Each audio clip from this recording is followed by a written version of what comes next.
Welcome back. Next I would like to look at Stellantis with the Jeep Grand Wagoneer L and its twin-turbo 3.0-liter Hurricane i6. Seeing its horsepower, torque, and fuel economy numbers in the heavier SUV, I wonder what it would be like in Ram 1500. Did they come to market with the right Hemi replacement engine in the Jeep Grand Wagoneer L? Sometimes you see similar displacements in similar vehicles. It's not copying.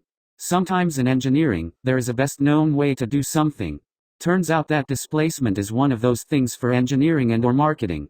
I believe from what I'm seeing that 3.5 liters displacement works great with twin turbos on a V6 half-ton truck platform.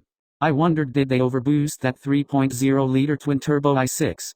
The high output tune is on premium fuel. The premium fuel has to be because of boost, as the standard output has a 10.4 compression ratio and the high output has a 9.5 compression ratio. The latter is not high enough to need premium fuel.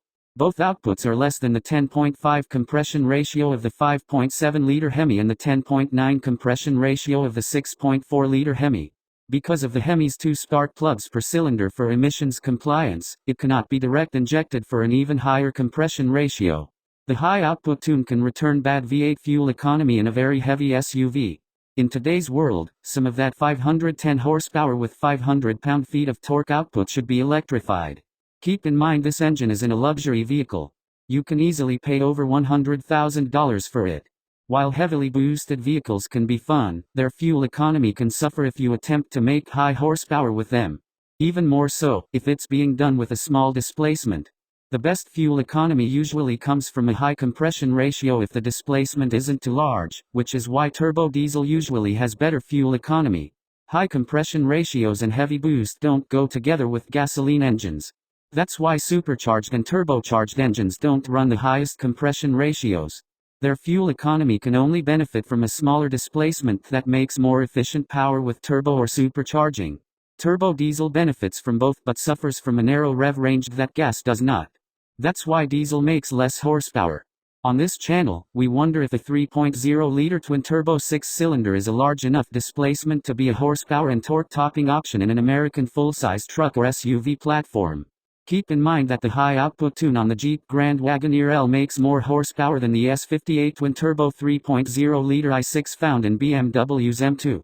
That makes 453 horsepower and 406 pound-feet of torque. The M4 competition currently makes 503 horsepower.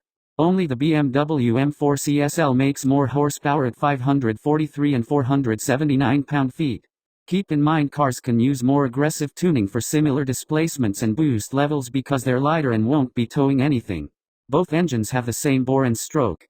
So looking at the 2023 Jeep Grand Wagoneer L's 4-wheel drive 14 city, 19 highway, and 16 miles per gallon combined on premium fuel, we can question if they use the right displacement to get 510 horsepower and ask why there's no electrification for a vehicle this heavy even if there are no durability concerns at that boost level. For this inline engine,